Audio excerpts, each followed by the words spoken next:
لسادا گرنگە کە گەنجان و چین و توێژە جیاوازیەکان سوود لە کتێب ببینن لە سەرچاوە گرنگەکان ببینن بێگومان زۆر ئەو ناوەندانەیان ئەو لایەنانی کە دەست پێشخەریەکەن بۆ زیاتر پەرەپێدان بە خوێندنەوە و ئەو چالاکیانی کە پەیوەندی بە بابەتی کتێبەوە هەیە و لە نێویشیاندا ئەمڕۆ باس لە یەکێک لەو هەوڵە نوێیان و یان ئەو هەوڵە کاریگەراناکەین کە نەک ئەمساڵ ئەخەین بڵێن چەندین ساڵە ئەوە دەستگای نووری حیکمە کردوێتی ئەویش پێشەنگای کتێبە کە بۆ دەیەمین ساڵە بەڕێوە دەچێت و ئەتیدا چەندین دەستگای چاپ و پەخش و ناوەندی جیاوازی کتێب تێدا بەشداری دەکەن و چەندین سەرچاوی گرنگ و جیاواز دەهێنە پێشەنگاکە و خوێنەران دەتوانن سەردانی بکەن بە ئەوی کتێبی دڵخوازی خۆیان تێدا بەدەست بهێنن ئەمە بێجگەلەوەی کە جگەل لەو پێشەنگایە چەندین چالاکی گرنگی تێدا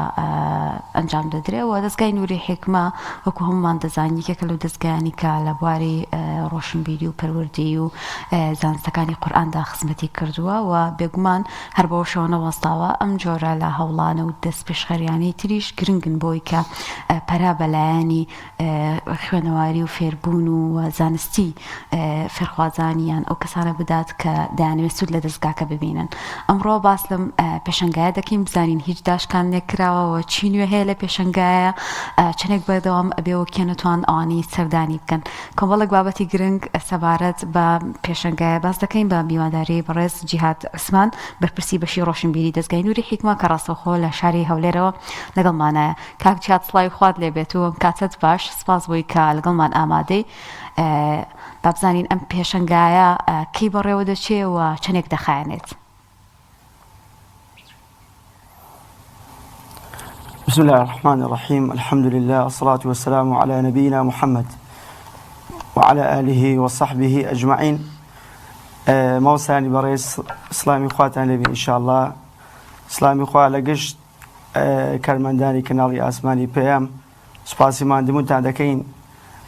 وەکو پیشەی بەردەوامتان لە چالەکانی دەستگای نووری حیکمە دەوری کاریگەرتان هەیە بەڕاستی سوپاسان دەکەین هەر لە بیدایەتی پێشانگاکەی تاوەکو کۆتاییەکەی لەگەڵمانن بۆ جێگای دەستخۆشیە و مای ئەوەیەکەوە ئیشەکانمان تاوەکاری یەکدیە بەنسبەت ئەو پێشانگای ئێمە دەیکەین دیارە دێمین پێشانگایە کە دەستگای نووری حیکمە لە نووسینگەی دەستگای نووری حیکمە لە شاری هەولێر پێڵدەستی واتە لە ساڵانی ڕابردوو لە فەزلی خوای گەورە نۆ پێشانگای تری هاوشێوە کراوەتەوە دیارە دەستگای نووری حیکمە کە لەو ساڵەوە لە ساڵی 2007ەوە کە دامەزرایە لەسەر دوو پای سەرەکی کار دەکات ئەوانیش لایانی پەروەردە و لایانی ڕۆشنبیرین ئەو لایانی ڕۆشنبیریە کە ئێمە مەبەستمانە ئەوڕۆ باسی بکەین دیاڵە بە کۆمەڵێک ئالیەت و میکانیزمی جیا دەیەوێ ئامانجەکانی خۆی بینتەدی ئەویش لە ڕێگای کردنەوەی پانێڵ سیمیناری بەردەوام خولی درێژخایان خولی کورتخایان پرۆژەی کتێب خوێندنەوە وەرەوە مخەیەمات ئەوانە کە دیارە لە ئەعلام و لە پەیجەکان دەیبینین هەم لە هەولێر کە لە نووسینگەی دەستگای لێرێ و لەسەر جەم لە قوبازنەکانی دەستگای نووری حیکمەش جێبەجێ دەکرێت الحەمدولله یەکێک لەو چالاکیانە کە چالاکیێکی تایبەتە و خوێنەران ساڵانە چاوەڕێین ئەنجامدانی پێشانگای کتێبە ئەو دێمی پێشانگای کتێبە الحەمدولله ئێستا لیژنەیەکی تۆکمە و چالاک خەریکی ئامادەکاریەکان لە کۆتاییدایە سبەی کە ڕۆژی هەینیە ئینشاءالله لە کاتژمێر 2:30 افتتاحی پێشانگایەکە دەبی بە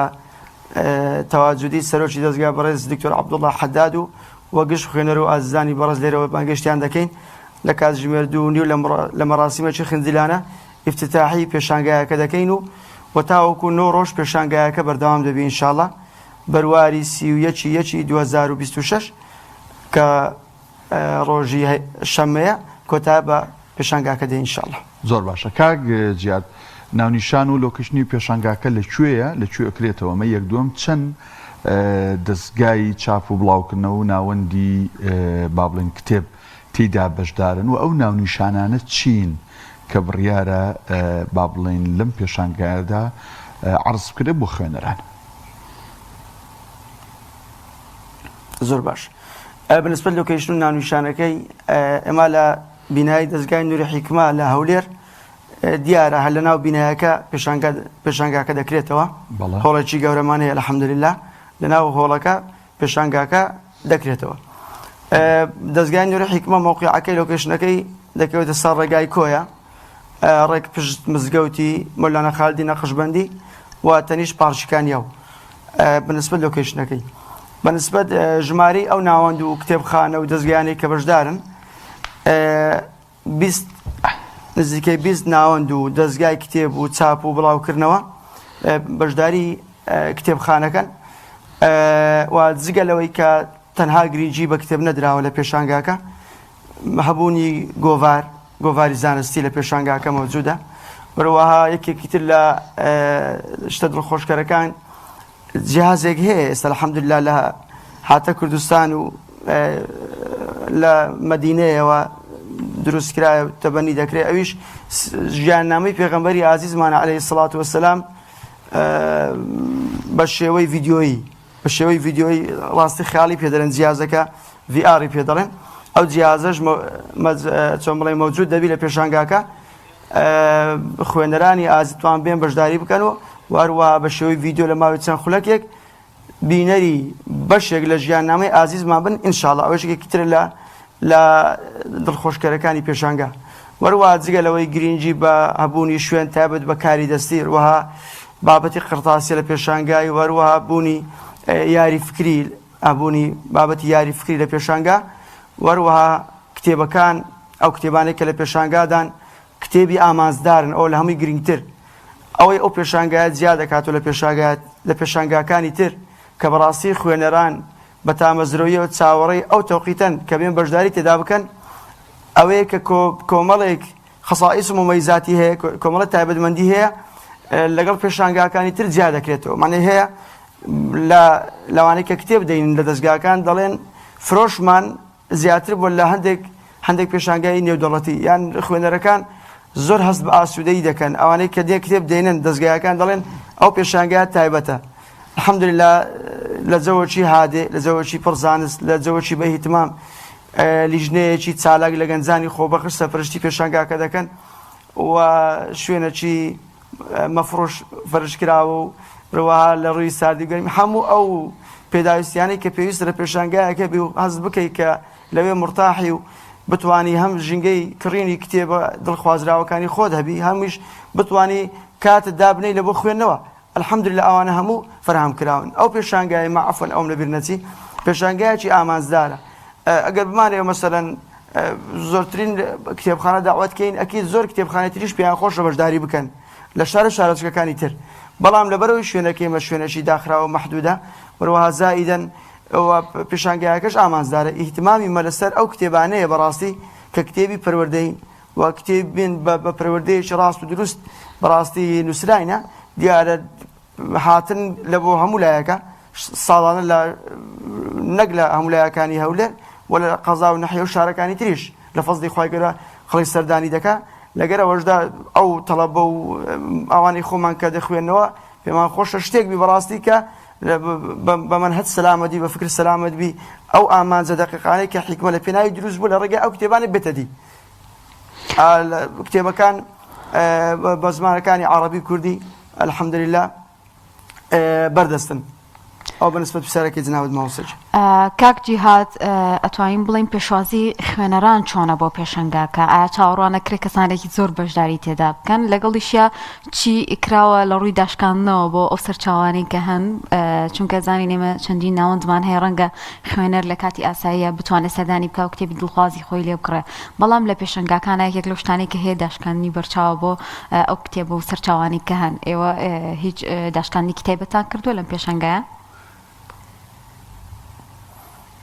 زۆر وەڵا بەنسبەت بابەتی خوێنەران تا چەندە ئیستجابیان هەیە وەکو باسم کرد ئاماژەکەم پێدا خوێنەران بە تامەزرەویەوە پێش ئەوەی کاتی پێشانگاکە بێ دەمان بینن تەلەفۆن دەکەن لە ڕێگای پەیجەکانی دەستگای نوری حیکمە دەپرسن کە کەی پێشانگاکە دەکرێتەوە ئەوش بەڵگەی لەسەرەوەی پێشانگا لە فەزلی خوای گەورە نەجاحەتی باشی بەدەستهێنایە و خەڵک تامەزرۆیتی و ژینگەکی لەبارە لە بۆ خوێنەران و ڕۆژانە بەپێی ئەزمموی چەند ساڵە چکە ئێستا سبەی پێشانگاکە دەکرێتەوە ئیستجابەی باشە بۆ ڕۆژانە هەزار کەس زیاتر سەردانی پێشانگاکەی کردووە بەنسبەت ئەوەی گرینگە لە پێشانگا بەڕاستی داشکان هەبی خەڵک کە دێتن مەسەلەن بەشداری پێشانگایەکی دەکە لەوەی کە داشکان ببینی بەڵێ لەگەر گشت کتێبخانەکان قسە کرایە کە بەڕاستی پێویستە داشکان بکەن و داشکانەکانمان عمومەن سەداسیە عمومی کتێبەکان و هەشتە تاوەکو 150 داشکان لە بۆ کتێبەکانی کردیا و هەشمانە کەمتر لەبەرەوەی ڕەنگە هەندێک تەبعابی تەبعی گرانبی و مەسەن لە لوبنان و ئەوانە چاپ کرێ ئەوە وا بکە نەتوانی داشکانی سەداسیەکە بکە بەڵام عمومی کتێبەکان پێمان گوتینە کە پێویستە سەداسی داشکانی لەسەر کتێبەکان بکەن ئەوەی گرینگە مەسەلەن پێشانگە جیا دەکاتەوە لە کاتی تری کتێب هەر ئەو کتێبانە ئەو ناوەند و دەستگا ڕۆشنبیریانە و دەستگا چاپت بڵاوکراوانە خۆڕۆژانی تریش هەن لە شارەکان بەڵام ئەوەی پێشانگا جیا دەکاتەوە ئەوەیە کە زۆرترین کتێب و زۆرترین نووسەر و زۆرترین خەڵکی خوێنەر کۆ دەکاتەوە لە شوێنێک و بۆی کە کاتی لۆ دەگەڕێتەوە لە یەک شوێندا بەرهەمی 20 ناوەند و زیاتر لە 20 ناوەند و دەستگای چاپ و بڵاوکردنەوە دەبینی وەروەها بە ئەفکاری جیا بە کولتوری جیا بە زمانی جیا و جارتکەش ئاماژەم بەوە کردیە ڕێک لەو پێشانگایە بەرهەمی عەقڵ و معریفەتی زانایانی پێشخۆمان دەبینین هەموو ئەزمموی خۆی لە کتێبێک لە دووتێ کتێبێکدا کۆ کردوێتەوە واتە بە زمانەشی ساهلتر بە زمانێکی ساناتر هەر لە پێشانگا هەموو ئەو زانە نازدار و پڕ ئەزمون و بە خزمەتانەی کۆمەلگا هەن هەمویان لە پێشانگا دەبینی بە جۆرێک واتە ئیبن قەیم دەبینی ئیبن تەیمیە دەبینی ئیمام شافعی دەبینی ئیمام بوخاری لە ئاسنای کتێبەکانیەوە ئەوان دەناسی کە بەڕاستی پێشانگا تایبەتە بۆ هیوان خوێنەران ئەو دەرفەتە لە کەس خۆیان نەدەن هەم بۆی کە زۆرترین ناونیشان لە شوێنێک کۆبووتەوە هەم بۆی کە داشکانی بەرچاو کرایە ئەوە هەم ستافەکی گەنجی چالاک و خۆبەخشانە لە خزمەت خوێنەران دەبن ئینشاءڵڵا وەجگە لەوەی لە پێشانگا بەڕاستی کۆمەڵێک چالاکی تر هەیە چالاکی کتێب خوێندنەوە چالاکی دیاری بەخشین چالاکی پرسیاری وەڵام چالاکی بانگشتکردنی نووسەرانی بەتوانە لەسەر مەنەسەی پێشانگا چاوپێکەوتن و لیقیان لەگەڵ دەکەین سەبارەت بە ئەزمونیان لە نووسین ئینشاءڵڵا وەژێکێکترە لە پلانەکان و پلانمان لۆدانای و بستە بواری جێبەجێکردن وەکو چەند ساڵەش الحەمدولله ئیستیجابەی باشی هەبووە باش کاک جیاد بێگومان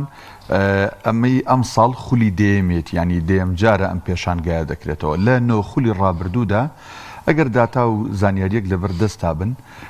ژمارەی ئەو کەسانی سەردانی ئەم پێشانگایانیان کردووە لە ماوەدا لەو چەند ڕۆژەی کە هەر خولێک بەخۆی و بینیوێتی چەند بووە یەک دووهەم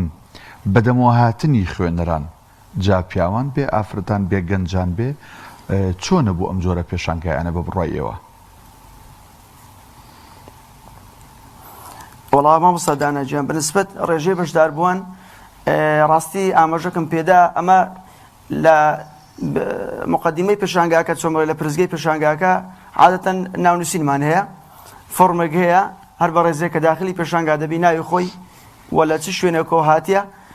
ئاماژە پێدەدا لە چ شوێنێکەشەوە ئەو ڕکلامەی پێگەیشت و بێ زیاتر گرنگ بەوە بدەین لە ساڵانی داهاتوو گرنگی بەوە بدەین لە چ ڕێکەوە زانی کە پێشانگا هەیە ئەو سێ معلوماتی لێ وەردەگرین بەپێ ئەو داتای ساڵانی ڕابردوو کە هەمان بووە الحەمدولله ڕۆژانە 1000 کەس زیاتر سەردانی پێشانگای کردیە ئەوە فەزلی خۆی الحەمدولله ڕێژەی بەشداربووان لە ئاستێکی بەرزدایە بەنسبەت سینی توێژەکان بەڕاستی گشت سینی توێژەکان مانایی دەتوانن سود لە پێشانگا ببینن گشت سینی توێژەکان دەتوانن بە شێوەی عایلی بە شێوەی خێزانی بێن هەم لە بۆ منداڵەکانیان بەرهەمی چاکەیە با دەستی منداڵەکانیان بگرن بەڕاستی گرینگە بە کتێب خوێندنەوەیان لەکە خۆشەویست کەم بەڕاستی بە نووسەرانیان لەکە خۆشەویست کەم بەڕاستی بە ئاهلی نووسین و لە ئێستاوە فێربن چۆن دەنووسرێت چۆن دەخوێندرێتەوە چیرۆکی لە هەر تەمەنێکبی کتێبمان هەیە ئەجا لە بۆوانێک کە منداڵن چیرۆکی پەروەردەی باش هەیە لە بۆوانێک کە تەمەنێکی تریان هەیە ڕۆمانی پەروەردەی و کتێبی پەروەردەی و بە هەموو جۆرەکانی لە هەموو بارەکان هەیە بۆوانێک کە مامۆستای ئاینینە و یانیش فەقێن و لە خزمەت عولومی شەرعیدانە مجەلەدات و ئەو کتێبانەی کە ئەوان پێویستیان لە کتێبی عەرەبی هەیە ئەوانەی کە ئاهلی فکرن فکری ڕاستی دروست و ڕەسەن کە بە ئیسلام و بە کۆمەڵگای کوردەواری نامۆنیە دووبارە ئەوانە ژەنە بەڕاستی لە هەموو بارەکان واتەوەی هاتە ناو پێشانگای دەتوانین بڵین ئەمینە تەمینە لەوەی کە کتێبێکی بەرچاو ناکەوی بەڕاستی کە کتێبەکە نامۆبی بمبدأ وببير وباور بعقيدة أو لبرو براسي أما هم صار الجومان كردية دوباره دلين موا لو لجنة خوبك شيء كهنا يك أرك كان دابش كرايك لو أنا لجنة متابعي شو كان دكا هر كتابك شو كما أجب ماني ويا دزجاج بانجش كينو لا أو آمان زكي ما نبيشي لبوي أو آمان زي إما همانا و آمان زكي نوري حكمة بيشي لجنة جي براستي همو أو كتاباني كنامونو بما واي لقل فرنسي بكاني نوري حكمة ومسلمان ناقون زي زور